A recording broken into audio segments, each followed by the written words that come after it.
Turma, neste vídeo eu vou apresentar para vocês quais são os conteúdos padronizados para a gente ensinar nas escolas, nas instituições de ensino de recreação infantil, quando você for ministrar um treinamento de noções de primeiros socorros em concordância com a Lei Lucas. Lembrando que a Lei Lucas é uma lei federal de 2018 que não define quais são esses conteúdos. Ela pede uma regulamentação, uma legislação local, estadual, municipal, que defina, por exemplo, uma dessas lacunas que seriam quais são esses conteúdos. Nós criamos uma sugestão de lei municipal ideal, na qual nós sugerimos qual a melhor maneira, segundo a nossa avaliação técnica, de preencher essas lacunas da legislação federal para que, no momento de criar uma lei municipal, junto com as forças políticas locais, quem sabe levar em consideração essa nossa sugestão, ou para poder ministrar esse treinamento aonde ainda não existe essa legislação municipal. Nós sabemos que as escolas, os estabelecimentos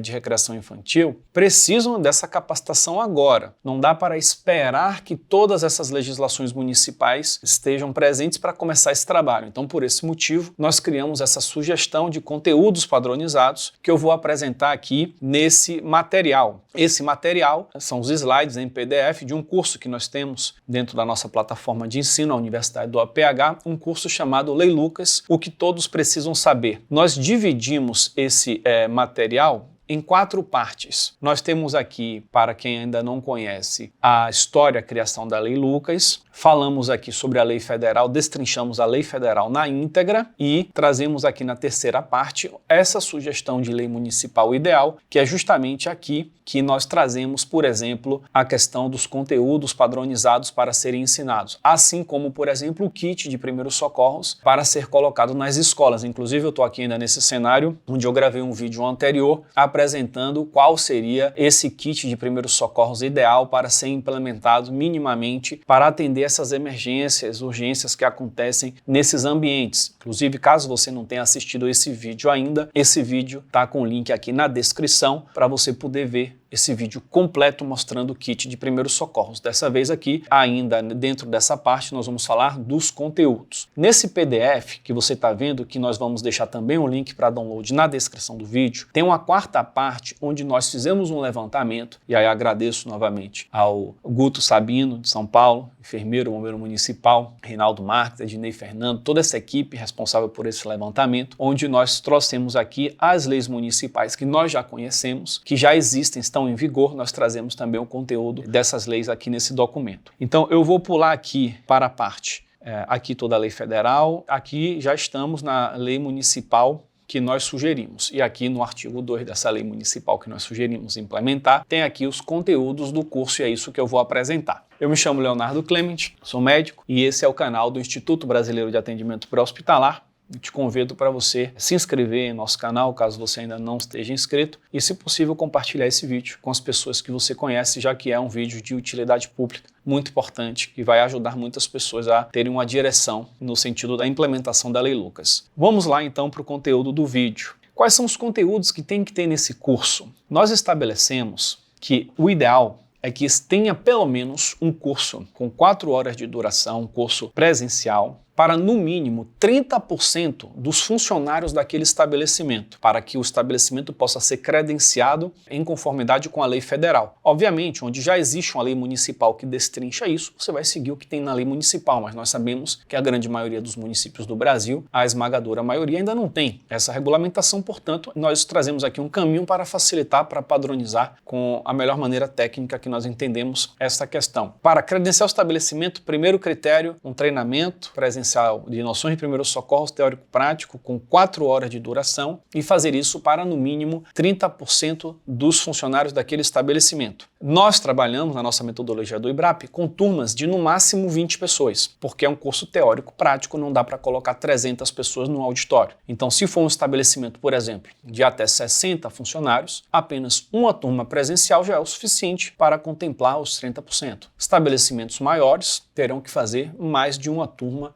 de 20 pessoas. Além disso, tem mais 2 critérios para credenciar o estabelecimento. Esse estabelecimento ele tem que ter um kit de primeiros socorros, que nós também temos essa sugestão do kit padronizado, tem nesse PDF aqui que eu estou apresentando para vocês, também tem no vídeo que está aqui na descrição. Então tem que ter esse kit padronizado, implementado. E o terceiro critério é criar uma integração mínima com a rede de urgência. Então saber qual número de urgência você vai ligar, se é 192, se é um 93, já ter um entendimento da rede de urgência na macro-região onde você está inserido, quais são as unidades públicas, quais são as unidades privadas, dentro dessas unidades, quais atendem o público pediátrico, das unidades privadas, quais são os planos de saúde que são atendidos, com o número de telefone dessas unidades e um mapa também com a rota de quanto tempo leva para chegar em cada uma delas. Além disso, também ter já programado um posicionamento para a ambulância quando chegar e alguém dentro da escola responsável por fazer essa orientação da equipe da ambulância até a ocorrência para que isso seja feito da forma mais fluida possível. Então são esses 3 critérios que nós trabalhamos para credenciar, atendendo inclusive o que tem na lei federal. Inclusive, caso você queira entrar em contato conosco para trazer esse treinamento para seu estabelecimento, você pode entrar em contato com o número de WhatsApp ou com o e-mail que aparecem aqui na tela. Neste momento, eles estão também na descrição e aí nós podemos conversar para ver uma forma de levar essa capacitação, esse credenciamento também para o seu estabelecimento. Bom, dentro desse curso de 4 horas, nós treinamos no mínimo 30%, mas se o estabelecimento quiser treinar mais, é ótimo, é melhor ainda. E nós disponibilizamos também o curso online para 100% dos colaboradores do estabelecimento, tanto os que fizeram o curso presencial quanto os que não fizeram, para que todos tenham essa oportunidade de educação continuada em primeiros socorros. Então, quais são esses conteúdos desse treinamento presencial e que também são os mesmos conteúdos do treinamento online, que acaba sendo mais extenso. Nós temos mais tempo online de trazer mais detalhes do que num curso de 4 horas, onde a gente foca mais na prática. Nós dividimos esse conteúdo em 6 módulos. Primeiro módulo, conceitos fundamentais de primeiros socorros. Segundo módulo, suporte básico de vida. Terceiro módulo, emergências traumáticas. Quarto módulo, emergências clínicas. Quinto módulo, emergências ambientais. E sexto módulo, primeiros socorros psicológicos. Tudo isso aqui é com a visão de primeiros socorros, não é com a visão de atendimento pré-hospitalar. São coisas diferentes. Por mais que exista uma interseção entre o que é feito muitas vezes por uma equipe profissional de APH e aquilo que é feito por uma pessoa que não é da área de saúde em casa, no local de trabalho, numa escola, a nível de primeiros socorros, muitas vezes existe uma interseção, técnicas que são iguais, mas muitas coisas são diferentes. Então, isso aqui é um treinamento voltado para a população que não é profissional de saúde, profissional de APH. E aqui nós focamos nos estabelecimentos de ensino de recreação infantil. E os conteúdos abordam tanto crianças, lactentes, adolescentes, quanto adultos. Por mais que a Lei Lucas tenha um foco maior em capacitar as pessoas para atenderem emergências no público pediátrico, mas nesses estabelecimentos também existem adultos que trabalham, professores, todos os funcionários, os pais que circulam por ali. Portanto, primeiros socorros, a grande maioria das condutas são muito parecidas ou iguais entre adultos e crianças. Algumas coisas diferem. Então nós aproveitamos essa oportunidade para capacitar todos esses funcionários, essas pessoas, para atender tanto adultos quanto crianças. Lá em primeiros socorros, na parte de conceitos fundamentais, nós falamos, por exemplo, sobre as definições, diferença entre primeiros socorros, a APH, SBV, que é coisa que gera bastante dúvida, a cadeia da sobrevivência de primeiros socorros que nós desenvolvemos, a bibliografia para estudar esse assunto. Então, tudo que nós falamos em nosso treinamento é referenciado em algumas literaturas, como, por exemplo, guidelines oriundos da Cruz Vermelha Internacional, a Cruz Vermelha Canadense, Sociedade Brasileira de Salvamento Aquático, American Heart Association, Conselho Europeu de Reanimação, entre outros. Instituto Butantan. Falamos também sobre legislação. A Lei Lucas é uma das legislações que envolvem esse mundo de primeiros socorros. Existem outras, obviamente que nesse treinamento o foco principal está justamente na Lei Lucas. A questão da prevenção, que é algo importantíssimo em primeiros socorros, ter as medidas preventivas implementadas para evitar que acidentes ocorram. Falamos sobre o kit de primeiros socorros no treinamento e sobre a forma de pedir ajuda. Isso aí é o que nós trazemos lá nos conceitos fundamentais. No módulo de suporte básico de vida, nós falamos sobre os 4 passos que salvam vidas, que é uma sistematização para atender uma parada cardiorrespiratória. Então, basicamente, nós vamos precisar aprender a fazer ressuscitação cardiopulmonar, utilização do desfibrilador externo automático e atuar no engasgo, parcial ou total, tanto em adultos quanto crianças quanto lactentes. É isso que o SBV traz. O SBV basicamente é uma matéria que foca em atender às maiores emergências, as mais graves, que é parada cardíaca e parada respiratória, aquela que nós temos menos tempo para agir, por isso que nós trazemos como primeiro conteúdo aqui do treinamento. Reconhecer uma parada cardíaca oriunda de um infarto, utilizar um desfibrilador externo automático como esse equipamento que está aqui,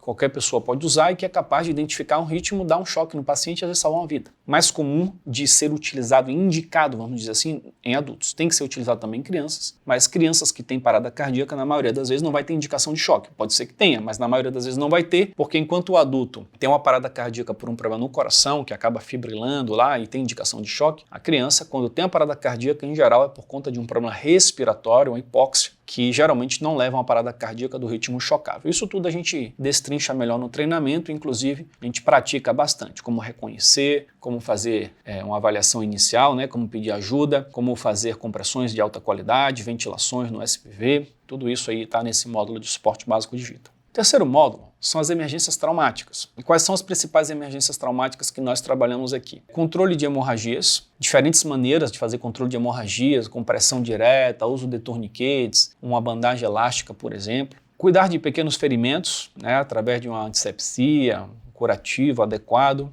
As lesões musculoesqueléticas, entorses, fraturas, onde a terapia, a crioterapia, né, usar gelo no local é algo importante, imobilização. A restrição de movimentos da coluna, daqueles pacientes que têm algum tipo de trauma que pode ter levado a alguma lesão na cervical, por exemplo, o que é que isso deve... Quais são os cuidados que nós temos que ter a nível de primeiros socorros, que é algo muito diferente, por exemplo, do que o SAMU faz. Primeiros socorros, a ideia é não movimentar essa vítima até a chegada da equipe para não fazer uma movimentação equivocada e acabar agravando uma lesão. Como atender um sangramento nasal, como atender queimaduras adequadamente, lesões oculares, por exemplo, né, algum corpo estranho, uma avulsão dentária, né, uma queda onde o dente acaba caindo, uma amputação, algo já mais grave aqui, por exemplo. Então essas são as principais emergências traumáticas que minimamente devem ser trabalhadas. Existem outras que a gente acaba trazendo também no curso online, mas isso aqui é o que tem de principal. No próximo módulo, nós falamos sobre as emergências clínicas. O que é que nós trazemos aqui? A lipotímia é o que a gente chama de pré-desmaio, pré-síncope, que geralmente acontece por um momento onde existe uma redução do fluxo sanguíneo cerebral, a pressão caiu, por exemplo, a pessoa pode ficar tonta, até mesmo evoluir para uma síncope, para um desmaio. Quando a gente identifica uma lipotímia, existem condutas para evitar que a pessoa desmaie, que ela piore. Então, dá para a gente intervir com manobras de contrapressão, por exemplo. A questão da febre, a gente orienta a febre, o que fazer. Crise convulsiva, que é nível de primeiro socorro, obviamente. A posição lateral de segurança, que é ou PLS, é uma posição importante para a gente entender e saber como trabalhar. Hipoglicemia, como reconhecer o que fazer. Infarto agudo do miocárdio, acidente vascular cerebral. Então, o infarto ele é conhecido popularmente como ataque cardíaco. O AVC, o AVE, ele é conhecido popularmente como derrame, mas os termos técnicos são esses, a gente conversa muito sobre essas questões. Crise asmática, anafilaxia, que é uma situação de uma reação alérgica grave, dor de garganta, né, que é algo que acontece bastante aí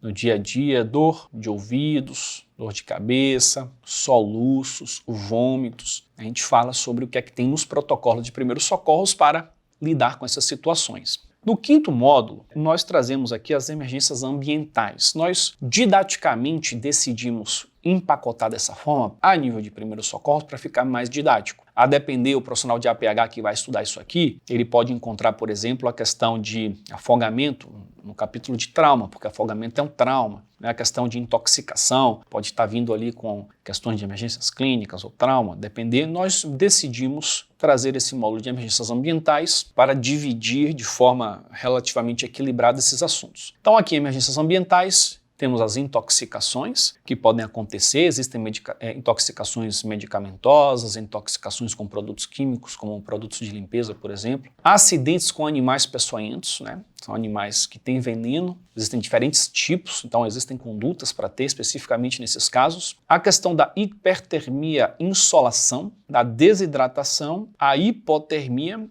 e o afogamento. Né? E aqui no afogamento, a gente traz aqui várias medidas, inclusive preventivas, seguindo as orientações da Sociedade Brasileira de Salvamento Aquático, a Sobrasa, por exemplo, com a campanha de piscina mais segura, onde os estabelecimentos precisam ter algumas medidas implantadas em suas piscinas, inclusive com a possibilidade de obter o selo Sobrasa de piscina mais segura, onde é necessário ter barreira de proteção com características específicas, um portão com fechamento automático, a presença de adultos que supervisionam, se possível, guarda-vida, ralo anti-sucção. Então existem várias medidas para evitar que essas tragédias aconteçam. Por fim, o último módulo, e talvez o menos comentado, e muito importante são os primeiros socorros psicológicos em situações como eventos traumáticos, ideação suicida, luto agudo. Então é importante que a gente saiba como se comportar nessas situações, identificar, comportar, conduzir, isso tudo também está previsto em protocolos. Portanto, nós sabemos que primeiros socorros acabam abrangendo muitas situações, né? Todas as situações, é algo muito amplo, mas para a gente deixar isso simples, replicável e transformador, a gente precisa selecionar quais são os acometimentos mais frequentes e mais graves, trazer isso para que isso seja transformador para o aluno, para que ele se empodere, se sinta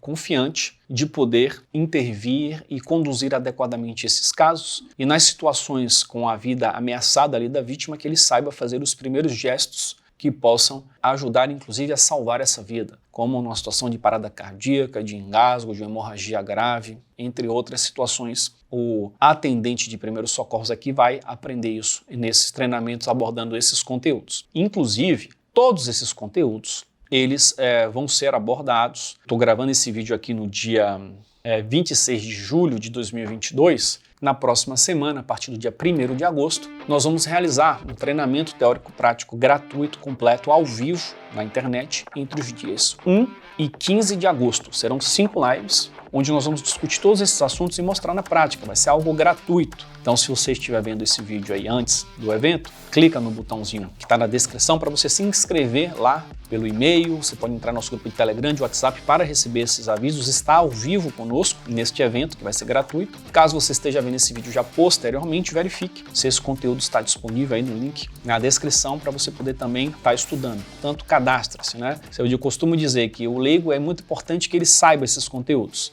E o profissional de saúde de APH é obrigatório que ele saiba esses conteúdos para poder ajudar e poder multiplicar esses conteúdos. Inclusive, no IBRAP, nós formamos instrutores desta matéria para serem multiplicadores desses conhecimentos e que, em todos os cantos do Brasil, que nós sabemos que é um país imenso, um país com diferentes realidades e com estabelecimentos de educação e recreação infantil em todos os locais. E nós precisamos de profissionais qualificados para multiplicar essas atitudes simples que salvam vidas. Então, se você é um profissional de saúde, um profissional de APH, que você tem essa vocação de querer ensinar isso, você pode se capacitar, se credenciar como instrutor pelo IBRAP e trabalharmos juntos na multiplicação desses conhecimentos. Nós vamos falar, inclusive, sobre isso também num evento. A última live a gente vai dedicar a falar sobre como atuar como instrutor pela Lei Lucas. E nas 4 primeiras lives nós vamos abordar todos esses conteúdos que aparecem aqui. Portanto, o link está na descrição. Peço para você compartilhar esse vídeo com o máximo de pessoas, deixar o seu joinha, isso também é muito importante, e verifique aí